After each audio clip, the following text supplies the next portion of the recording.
Dando sequência às nossas reflexões sobre os milagres de Jesus, nós chegamos agora a um milagre, a um acontecimento muito interessante, porque é o único texto da Bíblia, é o único milagre que acontece na casa de Jesus. Como nós vamos ver, a casa de Jesus era também um lugar onde as pessoas o procuravam e procuravam a ponto de não caber mais ninguém na casa. Com Jesus era sempre assim. E nós vamos ler o texto de Lucas no capítulo 5, mas vamos fazer pequenas referências também aos textos do evangelista Marcos e Mateus, porque os três evangelistas falam sobre esse milagre e com detalhes, com aspectos singulares. Por isso nós vamos tomar os três textos aqui e ali, mas nós vamos começar em Lucas, no capítulo 5, o versículo de número 17, que diz assim: Certo dia, quando ele ensinava, estavam sentados ali fariseus e mestres da lei, procedentes de todos os povoados da Galiléia, da Judéia e de Jerusalém.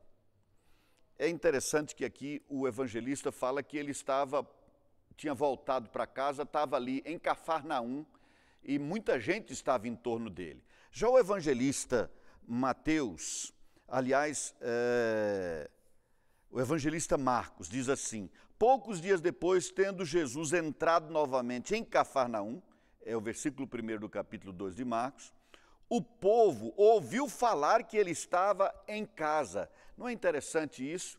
É o único texto que fala dizendo que Jesus estava em casa. É bem pouco provável que Jesus fosse o proprietário daquela casa, porque numa outra ocasião, quando alguém se propôs a segui-lo, ele interpelou dizendo o seguinte: olha, as raposas têm seus covis, as aves dos céus têm seus ninhos, mas o Filho do Homem não tem onde reclinar a cabeça. Mas é curioso que com isso alguém podia pensar que Jesus não tivesse um lugar fixo. Sim, ele tinha uma casa. Provavelmente não era dele, tendo em vista que ele falou que ele não tinha um lugar onde reclinar a cabeça. Sendo uma casa cedida, uma casa emprestada por um amigo ou uma casa alugada, não importa, Jesus estava em casa. O interessante é que a casa é o lugar onde a gente vai para descansar, não é? Você trabalha fora, vai para casa descansar. Os 3 anos de ministério de Jesus foram 3 anos muito intensos. E a evidência incontestável disso é esse texto. Jesus volta para casa em Cafarnaum, mas a casa dele ficava tão lotada de gente e ele continuava pregando o evangelho lá com uma casa tão cheia que não tinha como entrar. E aqui nós temos o início da história de um milagre curiosíssimo, porque é um milagre que está ligado à amizade, que é em grande medida o cerne daquilo que eu quero trazer para a sua reflexão a partir desse momento. Muito bem, repriso o versículo 17 de Lucas 5 para fazer melhor sentido. Certo dia, quando ele ensinava, já sabemos agora que ele ensinava em casa, estavam sentados na casa de Jesus, fariseus e mestres da lei, procedentes de todos os povoados da Galiléia, da Judéia e de Jerusalém. Gente do norte, gente do sul, gente especificamente de Jerusalém, líderes. Falava-se que os fariseus estavam ali. Flávio Joséfos fala em cerca de 6 milhões de fariseus. Não importa, o fato é que era muita gente. E grande número desses líderes estavam ali na casa de Jesus, ouvindo a ministração dele. A palavra aqui agora também interessantíssima ainda nesse versículo 17, porque o único que traz essa expressão, essa parte do texto, é o evangelista Lucas, em que ele diz assim: e o poder do Senhor estava com ele para curar os doentes. Eu estou lendo na NVI, por isso é uma linguagem assim mais facilitada, ainda que meio interpretada também. Eu repriso, tem que se tomar cuidado sempre. Mas aqui diz que o poder do Senhor estava sobre Jesus para curar os doentes. Isso é notório, porque se Jesus atuasse o tempo todo como Deus que era e não como homem que também era, ele não precisaria do poder do Senhor sobre ele para curar. Então, quando Jesus operava uma cura, ele operava como homem no poder que o Senhor dava a ele. Qual é a importância de entender isso? Jesus, numa certa ocasião, disse que nós faríamos mais do que ele fez. Nós estamos estudando esse ano todo, assim na terra como no céu, ou seja, o Senhor faz o céu descer até nós e o reino dele se estabelece aqui, o senhorio dele de forma absoluta aqui, E o poder que estava em Jesus também está agora no discípulo de Jesus. Portanto, aqui havia um poder de cura, não era apenas o poder do Espírito, mas um poder para curar. Por isso, nem todo discípulo de Jesus cura, porque há uma unção para cura que depois o Novo Testamento vai chamar de dom de cura, dom para curar. É uma capacitação especial de Deus para curar. Jesus recebeu essa unção, Jesus recebeu esse poder específico para curar pessoas. Por isso a Bíblia diz que ele curava todos os doentes que ele ia encontrando pela frente e ninguém voltava doente para casa. É um dom específico de curar, o que é diferente de interceder pela cura de alguém. Assim, nós podíamos comparar a oração à ação dos amigos que levaram aquele homem para ser curado, como vamos ver daqui a pouquinho. Esse trabalho deles seria como a oração por cura, levou até Jesus para ser curado. Mas Jesus tinha o poder do Espírito Santo para curar. Alguns discípulos de Jesus recebem especificamente o dom do Espírito Santo para curar pessoas. Não é apenas para fazer uma intercessão por elas, mas para ordenar a cura. Esse é o dom de cura. Jesus aqui tinha esse poder especial do Senhor sobre ele para curar as doenças, para curar os doentes, melhor dizendo. E o versículo 18 diz assim: vieram alguns homens trazendo um paralítico numa maca e tentaram fazê-lo entrar na casa para colocá-lo diante de Jesus. Não conseguindo fazer isso por causa da multidão, a casa estava cheia, subiram ao terraço, foram até a parte de cima do telhado. Isso lá em Israel, especialmente naquele tempo de Jesus, era muito comum, um lugar seco, pouca chuva. Tinha aquela parte de cima da casa, onde as pessoas geralmente até frequentavam também. Foram até o terraço e o baixaram em sua maca, na maca que ele próprio estava deitado, através de uma abertura que eles mesmos fizeram ali naquele telhado, até o meio da multidão, bem em frente de Jesus. Vendo a fé que eles tinham, Jesus disse: homem, os seus pecados estão perdoados. Os outros dois evangelistas falam: filho, os seus pecados estão perdoados. Antes de ir adiante, vamos pensar um pouco aqui, porque aqui há algo de extraordinário, algo de maravilhoso nesse milagre. É o fato de que aquele homem estava em casa, paralítico, precisava da cura. Jesus não estava ali, Jesus estava num outro lugar. Ele naturalmente não podia se dirigir até lá porque era paralítico. Ele ficava numa cama, eventualmente era um tetraplégico, ou um paraplégico, não tendo uma cadeira de rodas, um meio de se locomover sozinho. Alguém precisava levá-lo. 4 homens. Quem eram esses 4 homens? Não sabemos o nome deles. Aliás, na Bíblia isso é muito comum, contar o milagre e não contar nem o nome da pessoa. Por exemplo, na casa em que Jesus operou o milagre de transformar água em vinho, nós não sabemos o nome dos nubentes, dos que estavam se casando. Nós sabemos o nome do convidado, que era Jesus. Por quê? Porque o interesse do Novo Testamento é apresentar Jesus, não as pessoas. São coadjuvantes aqui nessa história. Mas é maravilhoso ver isso. Porque havia um homem carente, havia Jesus que podia curar, mas precisavam de alguém que levasse o homem até lá. 4 anônimos fizeram isso. Mas o que interessa não é o nome deles, é o que eles fizeram. E aqui nós temos muito a aprender. Porque eu não sei se um deles era amigo do doente, ou um parente do doente, ou se os 4 eram amigos. Mas eu posso afirmar categoricamente que os 4 agiram como verdadeiramente os amigos agem. Deus tem me abençoado com muitas bênçãos ao longo de toda a minha vida, mas eu tenho dito muitas vezes, tenho dito praticamente a exaustão, que uma das maiores evidências do amor de Deus, do cuidado de Deus na minha vida, foram e são os amigos que Ele colocou na minha trajetória.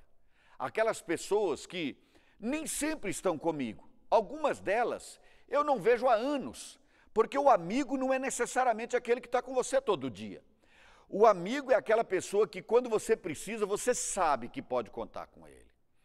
Há um texto de Provérbios que diz que quem tem muitos amigos sai perdendo, mas há amigos mais chegados do que um verdadeiro irmão de sangue.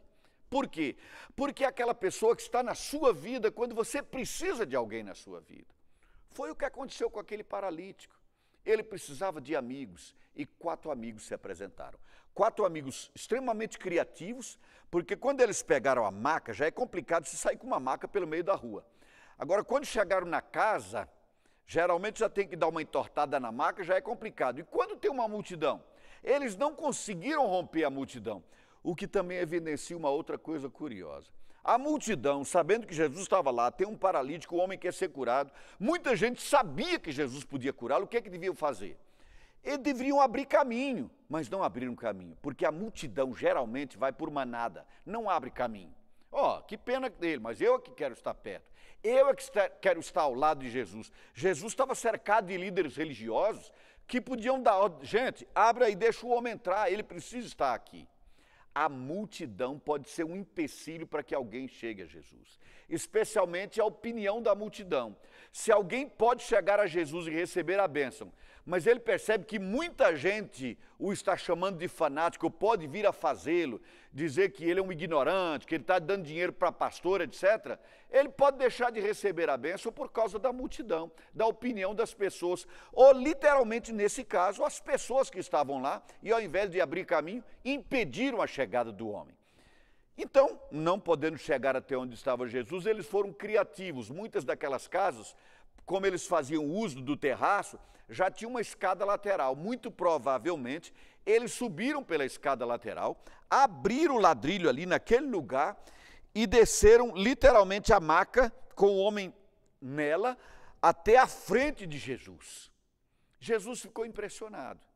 Esses homens criativos, persistentes, amigos de fato, criaram as condições para que o milagre acontecesse. Jesus agora só tinha que dar a ordem do milagre, só dar a ordem. Eu vou adiante, mas antes de ir adiante, vamos pensar um pouquinho nisso. A importância dos amigos e dos amigos certos. Porque Jesus olhou para os 5, os 4 que desceram e o homem que agora estava na frente de Jesus. Os 4 estavam lá em cima no telhado, mas Jesus percebeu quando eles iam descendo que tinha mais gente lá em cima. E o texto coloca no plural. Jesus Cristo observou a fé que eles tinham, todos eles. Observando a fé dele e dos amigos, o milagre vai acontecer a partir daí. Aqui há algo de singular que a gente deve prestar atenção. Jesus também levou em consideração a fé dos amigos. Significa dizer o seguinte: alguém pede a você que leve para a igreja um pedido de oração, porque alguém está enfermo, porque há uma situação que precisa ser resolvida. Aí você leva para o grupo da igreja, para a sua célula, para alguém, o pedido de oração. Jesus vai observar a fé de quem pediu a oração e de quem efetivamente está orando, se ele seguiu o mesmo padrão daqui. Porque aqui ele observou a fé que havia neles, no doente e nos amigos que o desceram para estar na presença de Jesus. Ora, isso nos dá a seguinte lição. Quando alguém te pede oração e você for pedir oração por essa pessoa, faça-o com fé, porque isso será considerado. Mas ainda há algo que eu considero, eventualmente, ainda mais relevante para nós nessa reflexão. Esse homem tinha os amigos certos. Não é incomum que mães e pais digam assim: meu filho era uma bênção até que ele fez amizade com aqueles tais. É verdade, o amigo influencia muito, muito. Então, primeiro nós temos que saber que nós não devemos ser escolhidos para sermos amigos, nós precisamos escolher as amizades. Jesus, por exemplo, passou uma noite inteira em oração antes de decidir sobre os 12 homens com quem ele compartilharia a intimidade do seu ministério.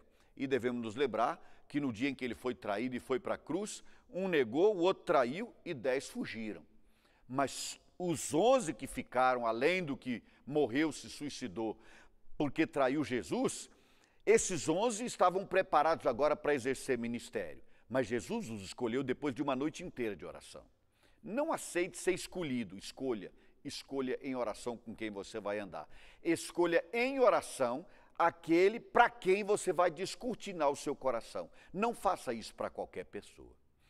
Mas há um outro detalhe aqui que nos ensina muito uma marca desse amigo? Tem que ser alguém que tem fé. Esses homens acreditaram tanto quanto o paralítico que Jesus poderia curá-lo. Então, se você escolhe ter amizade, descortinar o seu coração de vida com Deus, porque você tem uma vida com Ele, agora você descortina isso para pessoas que são as mais chegadas suas, mas não são os irmãos de fé, da mesma família da fé, você está fugindo a esse padrão aqui. Porque Jesus, na hora de abençoar, também observou na fé que estava no coração dos amigos. Então é muito importante que a sua amizade mais chegada seja entre os irmãos na fé, não entre os ímpios. Você pode se relacionar com quantas pessoas quiser, mas a sua vida espiritual, a sua intimidade será compartilhada com os irmãos na fé. Ande mais perto desses, anda mais perto desses. Não tem como a pessoa mais chegada a você um ímpio. Tenha como a pessoa mais chegada a você, aquele que caminha com você, que trilha junto, um irmão na fé. Um outro aspecto aqui é que, por outro lado, você escolhendo a pessoa errada, nesse dia, por exemplo, ao invés de levar o paralítico a Jesus, ela podia desaconselhar, dizer o quê? Levar você a Jesus? Que nada, rapaz. Ele não pode fazer nada por você, ou vai ser muito complicado. A amizade certa foi muitíssimo importante para a cura daquele homem naquele momento. Lembre-se sempre disso. Já disse e reprisei várias vezes, e eu estou sendo enfático porque é importante. Agora, falo aos pais. Pai, mãe, você sabe que a amizade do seu filho vai fazer muita diferença na vida dele e na vida da sua casa inteira. Você pode escolher aquele que vai ser amigo do seu filho, não tem jeito. Porque é interessante como a amizade brota, não é algo que você impõe. Você não determina, você seja amigo do meu filho seja amigo desse, não seja daquele. Não tem como. Como você não pode determinar isso, aqui vai um conselho pastoral. Traga aquela pessoa porque o seu filho que é criança, a sua filha que é uma criança, traga aquela pessoa porque ele se interessou, de quem ele quer andar perto, traga para a sua casa. Convide para estar na sua casa. Ah, não, mas ele é cheio de defeitos, traga para casa, é aqui que você vai ajudar, tanto seu filho como ele. Por quê? Porque você vai descobrir o que tem na vida dessa outra criança que o meu filho gosta tanto. Por que ele admira tanto aquele menino? E aí você vai poder ajudar tanto o seu filho quanto o amiguinho dele. Porque se ele gostar nele, aquilo que eventualmente é um desvirtuamento de caráter, por exemplo, agora você pode ajudar na formação do caráter do seu filho e do amigo dele também. Mas não diga assim, é um menino ruim, eu não vou trazer para casa. O seu filho vai conviver todo dia com aquela criança na escola. Então é inevitável que ele vai conversar, dialogar, criar interação, e isso aí pode resultar numa formação ruim do caráter do seu filho ou da sua filha. Traga para casa. E aí você acompanha a amizade ao invés de determinar a amizade. Eventualmente, quando houver maturidade, você pode deixar claro para o seu filho ou para a sua filha por que aquela amizade não serve. A amizade é muito importante. Finalmente, ainda em relação à amizade, eu diria o seguinte: ore a Deus pedindo bons amigos. Todos nós precisamos de bons amigos. Eu vou concluir essa reflexão mostrando o melhor amigo que você pode ter. Mas por hora, ore, peça a Deus. Às vezes a gente pede a Deus um milagre. Mas para o milagre nós dependemos de bons amigos. Porque Deus realiza com a ajuda desses bons amigos. Então você às vezes vive só, se isola, tem gente que não quer mais saber de igreja, é a igreja do eu só, eu e Deus, está isolado em casa, não tem amigos da mesma família da fé, é um equívoco. Ao contrário, ao invés de se afastar, peça a Deus para que mande para a sua vida as amizades certas, os bons amigos, as boas amigas. Quem é casado, naturalmente, tem como primeiro e melhor amigo e amiga o cônjuge, né? A esposa é a melhor amiga que um homem pode ter. O marido é o melhor amigo que uma mulher pode ter, ali em casa. Mas saindo dali, nós teremos outros amigos também. Ore, peça a Deus que mande amigos para a sua vida. É uma oração que eu quero fazer por você hoje. Que Deus te dê amigos, que Deus te dê amigas, pessoas em quem você pode confiar. Gente altruísta, como nós vimos nesse texto aqui, que faz sacrifício para te abençoar, que faz sacrifício para você ver realizado o desejo do teu coração. Vamos orar a Deus para que você tenha esses amigos e amigas. Mas o texto não para aí. Entra aqui uma questão teológica agora. Porque Jesus, ao invés de simplesmente curar o paralítico, ele diz: homem, filho, os teus pecados estão perdoados. Ah, isso gerou um problema. Ninguém disse nada, porque o fariseu é hipócrita, ele não fala. Ele pensa, ele elocubra, mas ele não põe para fora. Ele guarda o segredo. Mas é um segredo ruim. Só que Jesus, cheio de sabedoria de Deus, já sabia o que estava no coração dele, porque ele deve ter percebido ali um olhar de um para o outro que os denunciava. De alguma maneira eles se denunciaram. E Jesus, percebendo isso, vai trazer aqui uma lição preciosa. E que, em grande medida, é o preâmbulo da nossa mensagem do culto de logo mais à noite. Ele diz assim, olha, perdoados estão os teus pecados, versículo 21. Os fariseus e os mestres da lei começaram a pensar, não a dizer, quem é esse que blasfema? Quem pode perdoar pecados a não ser somente Deus? É interessante, eles estavam certos, certíssimos. Só um pode perdoar pecado, Deus. Só Deus pode perdoar pecados. Eu posso até desculpar uma pessoa, dizer para ela que está tudo bem o que ela fez e tal, mas limpar o pecado, só se limpa pecado com sangue. E o único que derramou o sangue para perdoar pecados foi Jesus. Senão, eu poderia perdoar minha esposa e dizer, você não tem pecado nenhum mais, e meus filhos também. Só Deus pode fazer isso, por causa do sacrifício de Jesus na cruz. Então Deus perdoou pecados. E eles disseram, mas esse aí não é Deus, não pode perdoar pecados. Esse era o engano dos fariseus. Eles anunciavam a vinda de um Messias, acreditavam inclusive que eles passariam um tempo mortos, sendo abençoados ou amaldiçoados e tal, sofrendo ou recebendo benesses, mas depois um dia Jesus, o Messias, os chamaria de volta para a eternidade. Eles acreditavam nisso, mas ficavam sempre naquela que o Messias vem. Porque na hora que o Messias se apresentasse e eles reconhecessem, então a autoridade agora é do Messias, não era deles. Então eles queriam, mas não queriam ao mesmo tempo, porque eram hipócritas. Então aqui eles disseram, só Deus pode perdoar pecado. Jesus, sabendo disso, versículo 22, Jesus, sabendo o que eles estavam pensando, perguntou. Jesus não esconde o que está falando, não. Ele pergunta, verbalmente ele fala, verbaliza o conceito. A pergunta, aliás, que é mais fácil dizer, não fazer? O que é mais fácil dizer?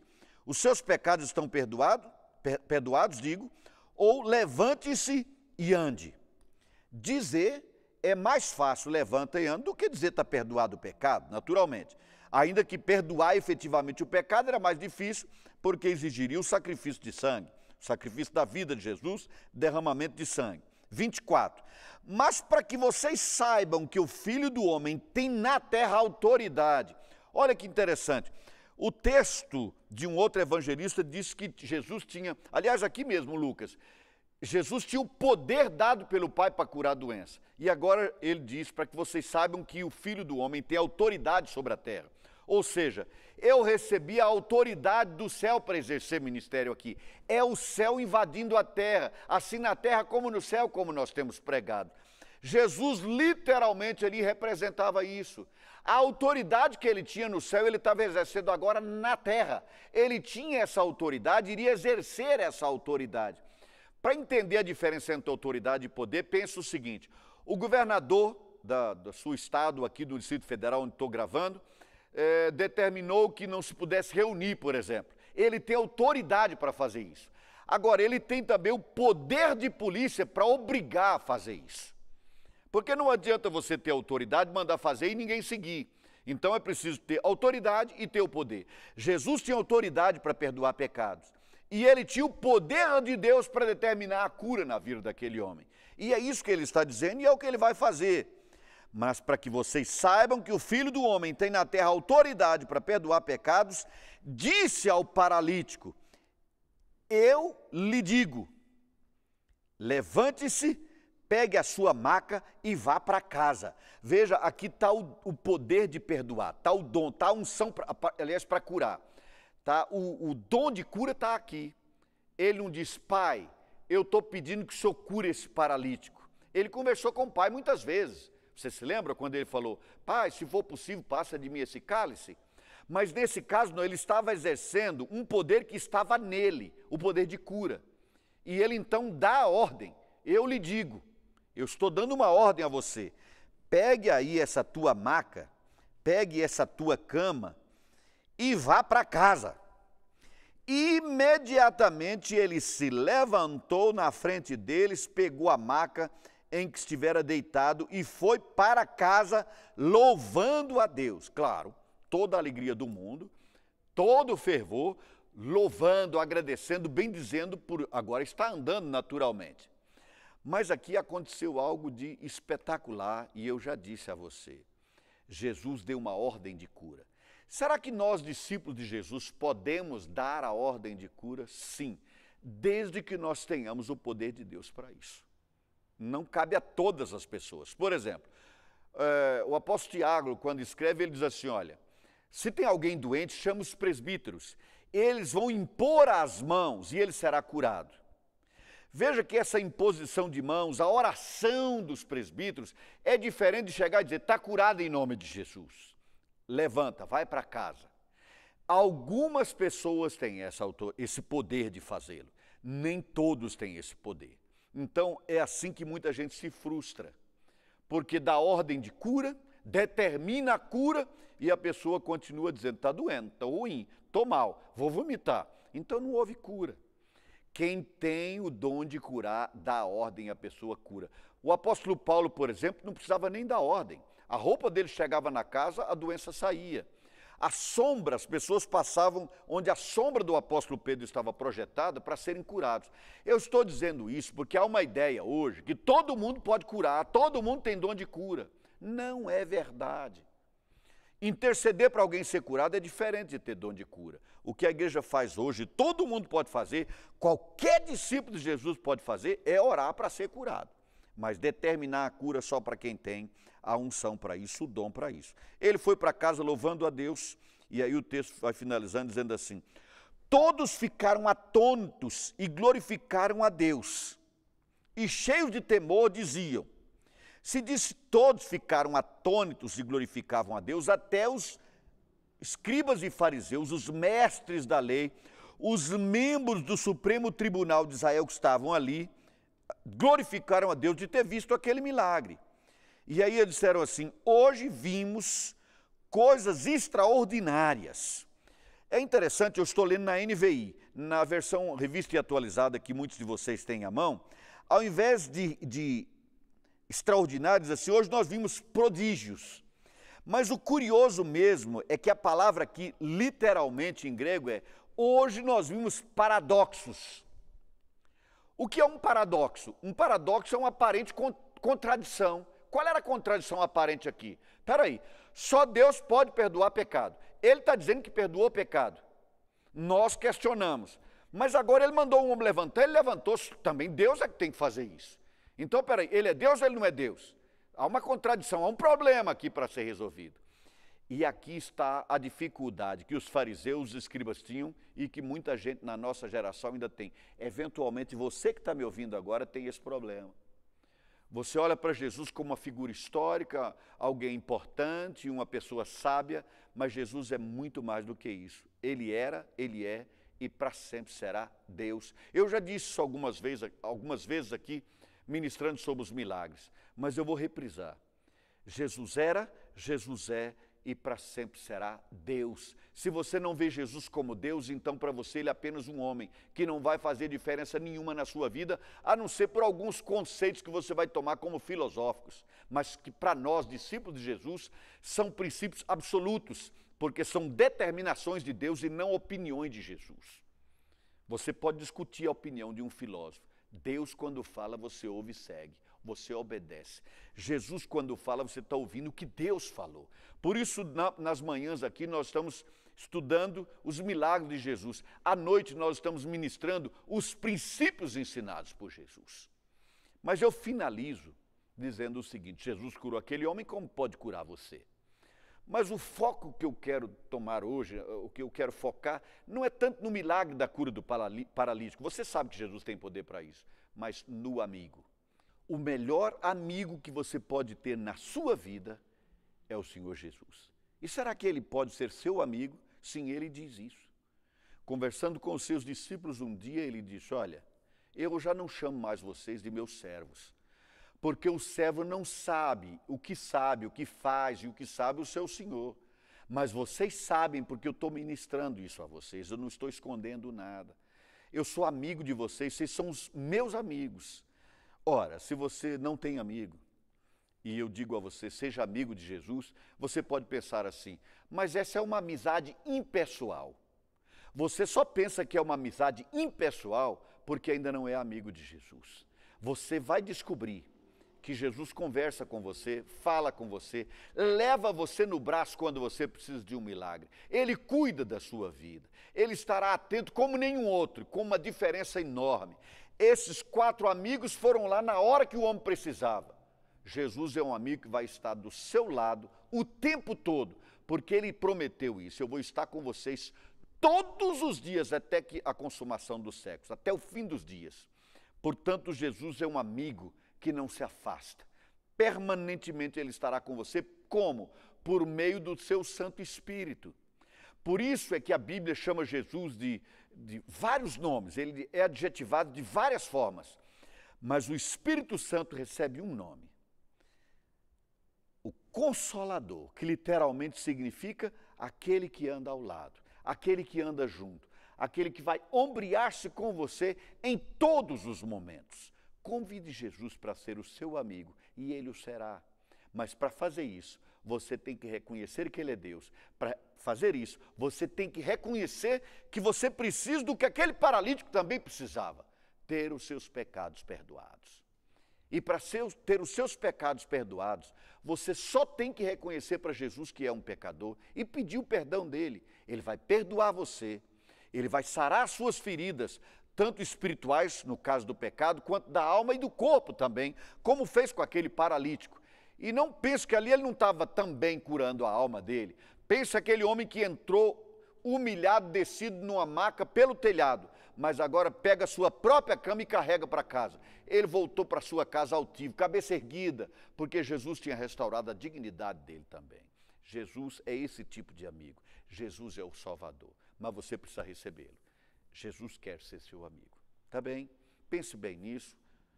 Deus te abençoe e que a graça do Senhor esteja na sua vida, te acompanhe todo sempre. Mas eu vou finalizar como eu prometi durante a reflexão, pedindo a Deus que mande um amigo na sua vida. Então, nesse momento, feche os seus olhos onde você estiver. Não importa se você está me ouvindo anos depois dessa gravação. Feche os seus olhos para que você não preste atenção no que está ao seu lado, para que Jesus, estando no seu coração, você o veja espiritualmente e ele abençoe a sua vida. Feche os seus olhos, vamos orar. Deus maravilhoso e santo, obrigado por esse milagre da cura daquele paralítico. Obrigado pelos amigos que o Senhor tem colocado na nossa vida. Eu te agradeço pessoalmente por amigos maravilhosos que têm sido bênção na minha vida e na minha casa ao longo de toda a jornada. Sinais da tua graça, sinais da tua bondade, do teu amor, do teu cuidado por mim. Obrigado, Pai. Mas, meu Pai querido, hoje eu estou te suplicando em favor daqueles que me assistem agora, que terminaram de assistir essa reflexão e que se sentem isolados, sozinhos, abandonados, ilhados.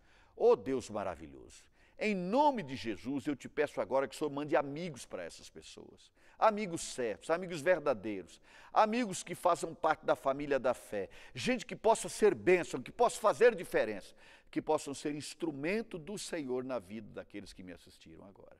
É a minha súplica sincera, em nome de Jesus. Amém, Senhor. Que Deus te abençoe, fique na graça e na paz de Jesus.